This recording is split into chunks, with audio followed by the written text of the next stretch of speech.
हाँ, तो अब नेक्स्ट टॉपिक है विद्युत परिपथ में सेलों के संयोजन के बाद जो नेक्स्ट टॉपिक है वो है किरचॉफ का नियम। एक इम्पॉर्टेंट नियम है। परिपथ है हमारे पास, कॉम्प्लिकेटेड सर्किट। अभी हमारे पास एक सिर्फ जैसा अब तक हम लोग बनाते चले आए कि हमने एक सेल लगा दिया, एक प्रतिरोध लगा दिया, हमें धारा निकालनी है, हमें वोल्टेज निकालनी है। हम सिंपली फॉर्मूले V=IR और V=E-IR इस टाइप के कुछ फॉर्मूलों को यूज करके हम फाइंड कर ले रहे हैं। परंतु ये तो बेसिक स्टडी है। अब हमारे पास हम कोई भी सर्किट तैयार करते हैं किसी स्पेसिफिक पर्पस के लिए, किसी विशेष उद्देश्य के लिए अगर हम एक तैयार करते हैं तो फिर वहां पर कॉम्प्लिकेटेड सर्किट तैयार हो जाते हैं, सब कॉम्प्लिकेटेड सर्किट बन जाते हैं। अब उसकी एनालिसिस करने के लिए कि हाँ भाई हमें आउटपुट इतना चाहिए तो कहाँ कितनी करंट होनी चाहिए, कहाँ कितना प्रतिरोध होना चाहिए, वो एनालिसिस करनी पड़ती है।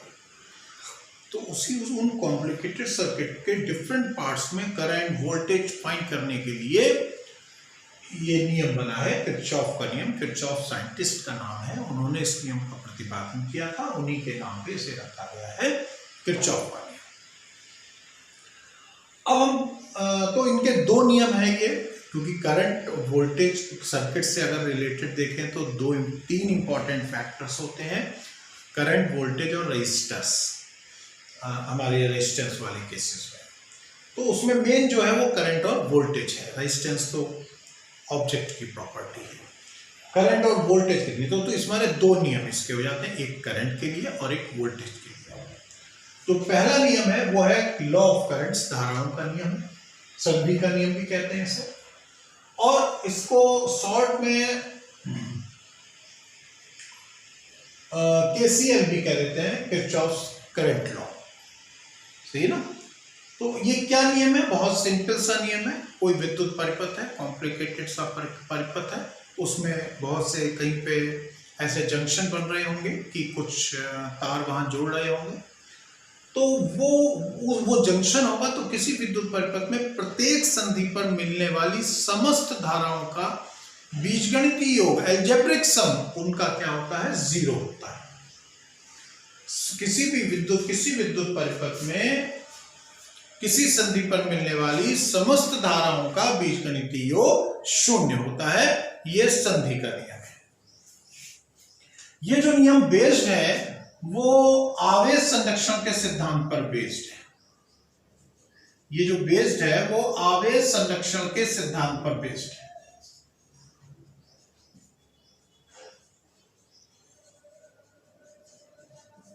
आवेश संरक्षण के सिद्धांत पर आधारित है। तो अब बात आई बीजगणितीय योग का क्या मतलब होता है।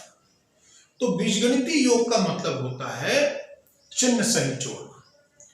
जो बीजगणितीय योग का जो अर्थ होता है वो होता है चिन्ह सहित जोड़ना। चिन्ह सहित कैसे जोड़ा जाएगा? चिन्ह का निर्धारण कैसे होगा? हमने धाराओं के बारे में कोई चिन्ह तो पढ़ा नहीं, तो वो चिन्ह परिपाटी यहीं पर इस नियम के लिए ही बनी है। उसमें ये बनी हुई है कि जो धाराएं, साइन कन्वेंशन जो है, चिन्ह परिपाटी जो है,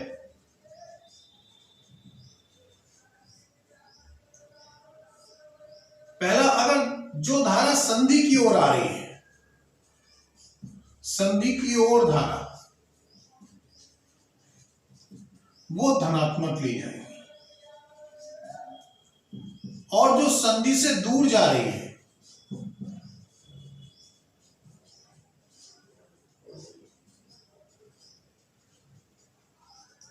वो ऋणात्मक ली जाएगी।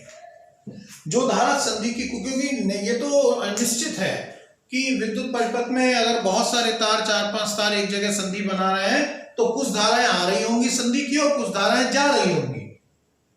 तो जो धारा संधि की ओर आएगी उसे पॉजिटिव ले लोगे और जो दूर जाएगी उसे नेगेटिव ले लोगे।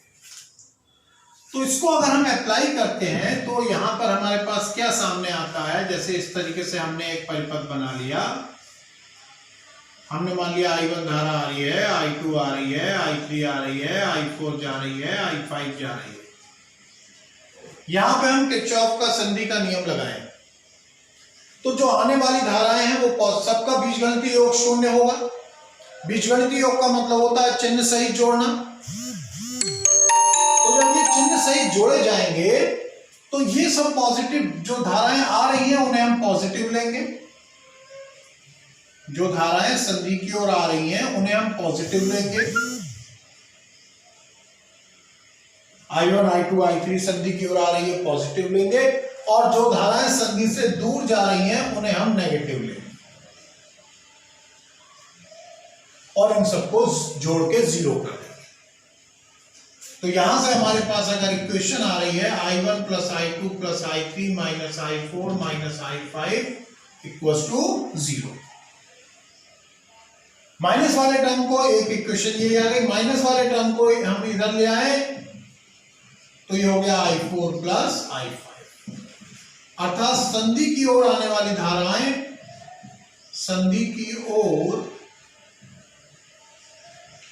आने वाली धाराएं बराबर संधि से दूर जाने वाली धाराएं, अर्थात संधि की ओर आने वाली धाराएं बराबर संधि से दूर जाने वाली धाराएं। किरचॉफ के प्रथम नियम को हम इस फॉर्म में भी कह सकते हैं, जो हमारे लिए ज्यादा उपयोगी साबित होता है। ये तो फॉर्म हो ही गई, समस्त धाराओं का बीजगणितीय योग 0 होता है। हम इस तरीके से भी याद रखें कि इस नियम के अनुसार संधि की ओर आने वाली धाराओं का योग बराबर संधि से दूर जाने वाली धाराओं का योग। इसमें कोई हमें चिन्ह परिपाटी की आवश्यकता नहीं पड़ेगी। आवेश संरक्षण के सिद्धांत पर आधारित है, क्योंकि संधि पर प्रति सेकंड, संधि की ओर आने वाली धाराएं अर्थात संधि पर प्रति सेकंड आने वाला आवेश संधि से प्रति सेकंड दूर जाने वाले आवेश के बराबर है। अर्थात प्रति सेकंड जितना आवेश संधि पर आएगा उतना आवेश प्रति सेकंड चला जाएगा, क्योंकि आवेश नष्ट तो होगा नहीं, तो वो तो जाएगा ही। तो इसी पर ये बेस्ड है। तो ये है किरचॉफ का प्रथम नियम। बहुत सिंपल सा नियम है, सिग्मा I इक्वल्स टू 0, आवेश संरक्षण के सिद्धांत पर आधारित है। चिन्ह परिपाटी भी ध्यान रखें अगर हम इस इक्वेशन को अप्लाई कर रहे हैं, अन्यथा यह हो गया कि संधि की ओर आने वाली धाराएं बराबर संधि से दूर जाने वाली धाराएं। अब है किरचॉफ का द्वितीय नियम लेते हैं। किरचॉफ का द्वितीय नियम,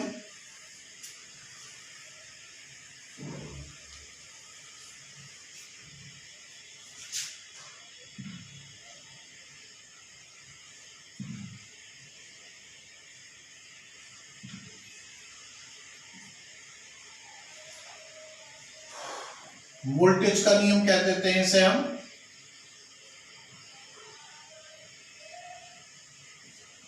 और या फिर बंद पाश का नियम भी कहते हैं।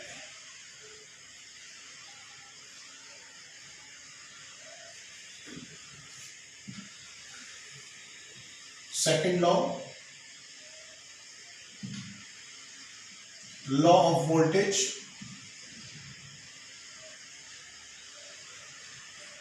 और लॉ ऑफ क्लोज लूप।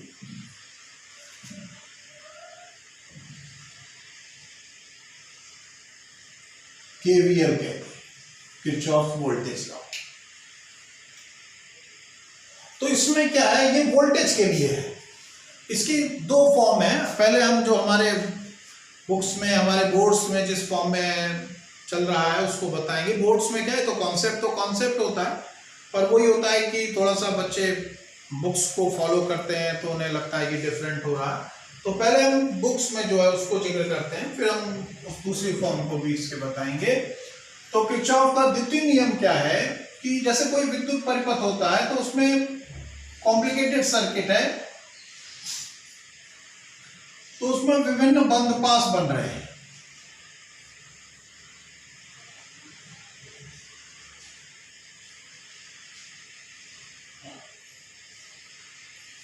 बहुत सारे एक बंद पास को उसमें से हमने निकाल लिया।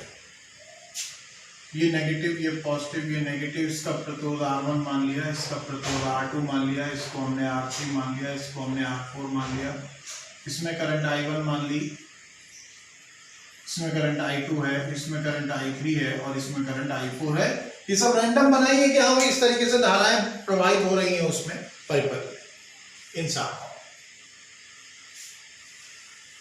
ये एक बंद पाश ले लिया, तब इसे बंद पाश का नियम कहते हैं। तो किरचॉफ के नियम अनुसार, इस नियम के अनुसार sigma I R equals to sigma E, किसी प्रत्येक बंद पास में sigma I R equals to sigma E, अर्थात किसी बंद पास में उसकी बाउंड्रीज में जितने भी प्रतिरोध लगे हुए हैं उन सभी में बहने वाली धारा और प्रतिरोध के गुणनफल का बीजगणितीय योग उस पाश में लगे समस्त सेलों के विद्युत वाहक बलों के बीजगणितीय योग के बराबर होता है। क्या मतलब हुआ? जैसे ये है I1R1 ले ले, I3R3 ले ले, I2R2 ले ले, I4R4 ले ले। इस तरीके से ये सभी IR का गुणनफल निकाल ले और उन्हें जोड़ दे तो सिग्मा IR हो गया, बीजगणितीय हो गया। अभी चिन्ह परिपाटी बताई जाएगी। दूसरा है सेलों को ले ले, सभी सेलों में जितने भी सेल लगे हुए हैं सबके विद्युत वाहक बल का बीजगणितीय योग करते हैं, चिन्ह परिपाटी अभी बताई जाएगी।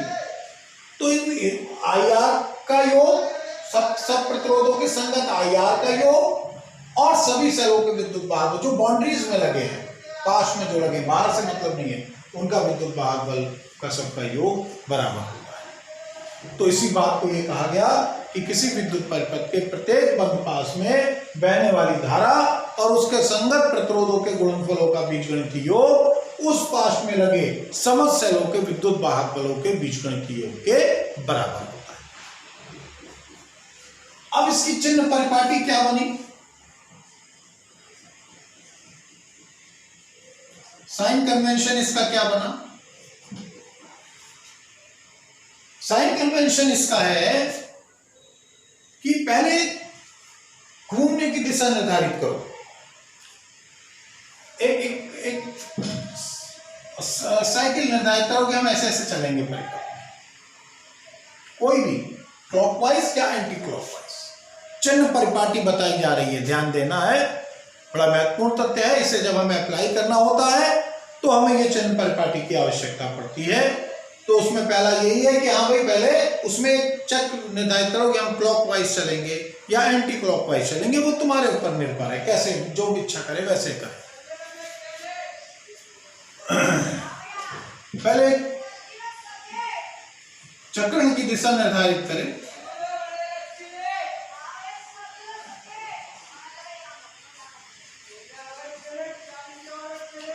निर्धारित करें। अब जब तुमने निर्धारित कर ली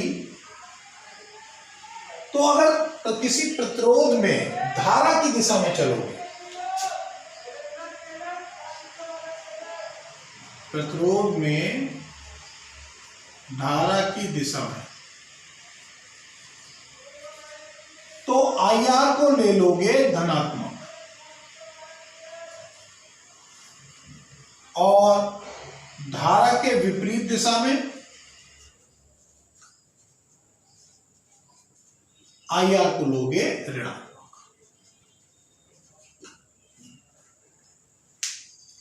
प्रतिरोध धारा की दिशा में चलोगे तो IR को धनात्मक ले लेना और धारा के विपरीत चलना तो IR को ऋणात्मक ले लेना। जैसे हम ऐसे चल रहे हैं, इसमें हम धारा के विपरीत चल रहे हैं तो अब -I1R1 लेंगे, इसमें हम धारा के विपरीत चल रहे हैं -I4R4 लेंगे, इसमें हम धारा की दिशा में चल रहे हैं जो हमने बनाई है +I2R2 ले लेंगे, और इसमें हम धारा की दिशा में चल रहे हैं तो +I3R3 ले लेंगे।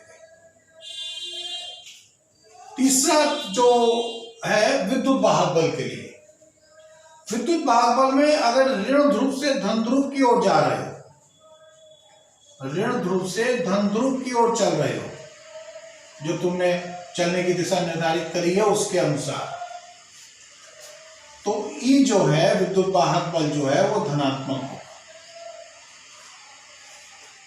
और धन ध्रुव से ऋण ध्रुव की ओर आ रहे हो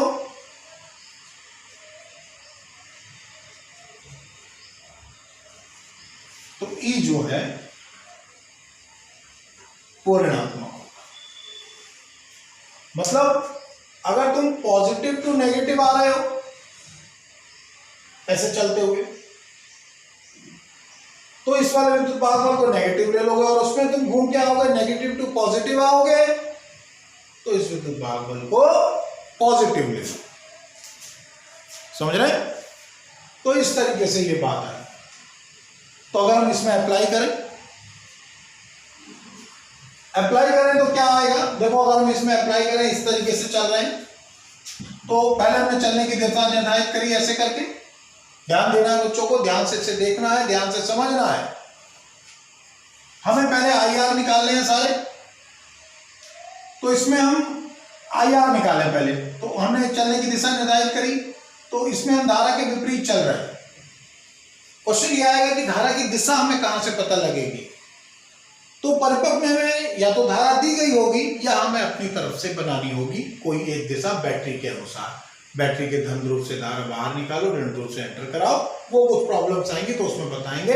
मतलब धारा की दिशा की तुम्हें कोई प्रॉब्लम नहीं है, ज्यादातर केसेस में गिवन होगी। नहीं गिवन है तो हम उसे अपने मन से बना लेते हैं कुछ ना कुछ, तो उस पर अभी हम नहीं जा रहे हैं। अभी हम ये मान चल रहे हैं धाराएं हमें गिवन है। तो I1 धारा की दिशा में चल रहे हैं, तो पहले हमने चलने की दिशा निर्धारित करी। अब हम ये वाली वैल्यू निकाल रहे हैं, तो उसके लिए हमने कहा भाई इसको IR निकालें। तो धारा, इसमें हम धारा के विपरीत चल रहे हैं। धारा के विपरीत चलने पर IR ऋणात्मक लेना है, तो -I1R प्लस इसमें आए। इसमें हम धारा की दिशा में विपरीत चल रहे हैं, तो ये भी आ जाएगा -I4R प्लस इधर आया ऐसे घूम के। इसमें हम धारा की दिशा में चल रहे हैं, धारा की दिशा ये बना रखी है, धारा की दिशा में चल रहे हैं, प्लस I2R2 प्लस इसमें ऐसे घूमेंगे तो इसमें भी धारा की दिशा में चल रहे हैं, तो प्लस I3R3। या समझ गए बच्चे कि पहले हमने चलने की दिशा निर्धारित करी, फिर एक एक प्रतिरोध को चेक किया।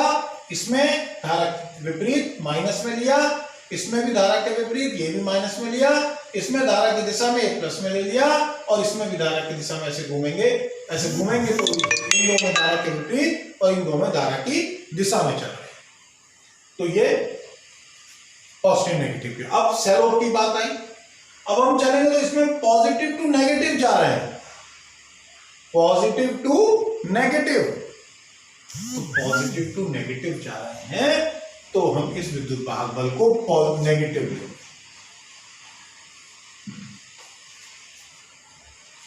और जब घूम के इसमें आएंगे तो इसमें हम नेगेटिव टू पॉजिटिव जा रहे हैं, घूमेंगे तो नेगेटिव टू पॉजिटिव की ओर मूव कर रहे हैं, तो इसे हम क्या ले लेंगे? प्लस E2 ले लेंगे। तो ये हमारे पास आ जाएगा, एक इक्वेशन बन जाएगी, एक धारा प्रतिरोध में रिलेशन हमें बन जाएगा। इस तरीके से कई इक्वेशन बनाई जाती हैं और उन्हें सॉल्व किया जाता है। ये केवल एक इक्वेशन बनाने का वो हो गया। तो sigma IR equals to sigma I। ये ऊर्जा संरक्षण के सिद्धांत पे आधारित है। ये है जो ऊर्जा संरक्षण के सिद्धांत पे आधारित है।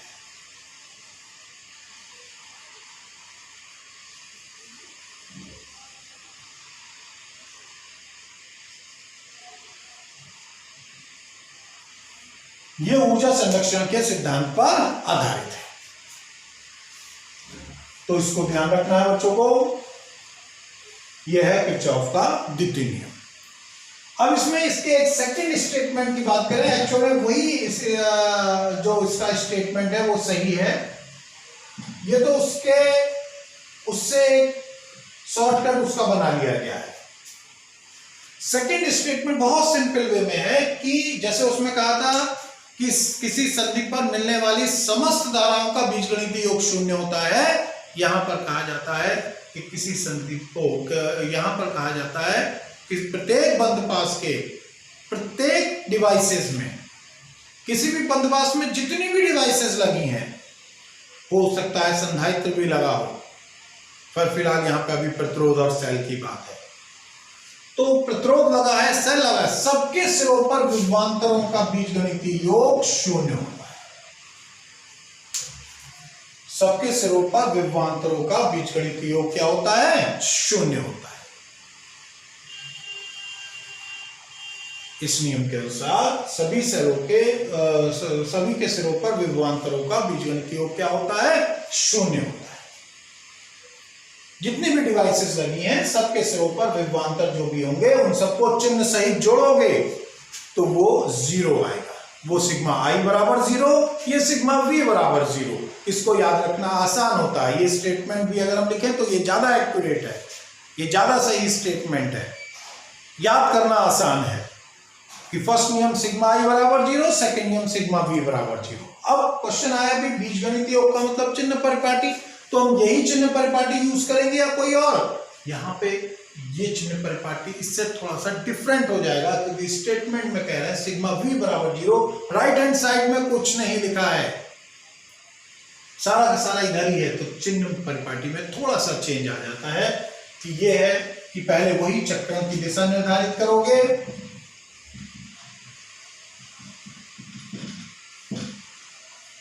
पहला यही आ जाएगा, चक्रण की दिशा निर्धारित करोगे।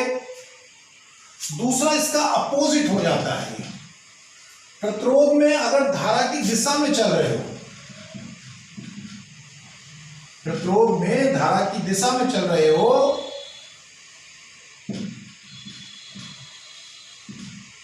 प्रतिरोध में धारा की दिशा में, तो हम IR को लेंगे ऋणात्मक और धारा के विपरीत हम IR को लेंगे धनात्मक। इसमें ये थोड़ा सा चेंज है कि इसमें जब पहले वही चक्रण की दिशा निर्धारित करेंगे, प्रतिरोध में यदि धारा की दिशा में चलेंगे तो IR को ऋणात्मक लेंगे और धारा के विपरीत चलेंगे तो IR को धनात्मक लेंगे। ऐसे ही समझ लो कि ये पूरा टर्म जो है वो उधर चला गया, सिग्मा वी एक साइड में हो गया ना, तो ये पॉजिटिव होगा और ये नेगेटिव होगा। तो प्रतिरोध में धारा की दिशा में IR धनात्मक और विपरीत दिशा में IR ऋणात्मक, और बाकी सैरों के लिए यही वाला रूल आ जाएगा। तो ये चिन्ह परिपाटी, तो बहुत ज्यादा कंफ्यूज नहीं होना है क्योंकि एग्जाम्स में अगर स्टेटमेंट पूछा जाता है वहां चिन्ह परिपाटी नहीं लिखी जाती। तो सिग्मा आई बराबर 0, सिग्मा वी बराबर 0 लिख सकते हो, परंतु जब तुम न्यूमेरिकल्स में अप्लाई करोगे तो ये हमारे लिए ज्यादा हेल्पफुल रहता है। तो हम एक ही चिन्ह परिपाटी को याद करें, एक ही तरीके से याद करें, उसी को अप्लाई करें, ज्यादा कंफ्यूज ना हो कि इस वाले में ऐसे होता है तो उस वाले में ऐसे होता है। हमने तुम्हें नॉलेज के लिए बता दिया कि हाँ भाई ऐसा इस तरीके से है सही स्टेटमेंट, हम इसको फॉलो करें, इसको अप्लाई करें। तो ये है किरचॉफ का द्वितीय नियम। तो ये किरचॉफ का नियम है, बहुत अच्छी तरीके से बच्चे से समझें। ये स्टेटमेंट बहुत इजी है, सिग्मा आई बराबर 0, सिग्मा वी बराबर 0, दो नियम है। तो पर अप्लाई करना थोड़ा सा उतना टिपिकल हो जाता है, पर यह हर तरीके से इंपॉर्टेंट है। एग्जामिनेशंस में भी आता है, काफी आता है। एग्जामिनेशन में स्टेटमेंट लिखने को आता है, प्रथम नियम किस संरक्षण के सिद्धांत पे आधारित है ये बताओ, द्वितीय नियम किस संरक्षण के सिद्धांत पे आधारित है, सेपरेटिस्ट टाइप के भी क्वेश्चन पूछे जाते हैं, और ये न्यूमेरिकल प्रॉब्लम्स में भी अप्लाई होता है। तो इसको बहुत अच्छी तरीके से बच्चे समझें, बार बार समझें, उसको बना के देखें, अपने आप ड्रॉ करें, कोई डायग्राम अपने आप से ड्रॉ कर लें, या कोई किसी बुक में कोई डायग्राम बना है, बंद पास उसमें बना हुआ है, धारा उसमें दे रखी है, तो उसको हम ये नियम अप्लाई करके देखें कि हाँ भाई क्या कैसे इक्वेशन बन रही है। तो ये इतना है। बाकी मैं जब न्यूमेरिकल प्रॉब्लम्स कराऊंगा तो धारा अपनी तरफ से कैसे बनाते हैं उसको वहां पे क्लियर करूंगा।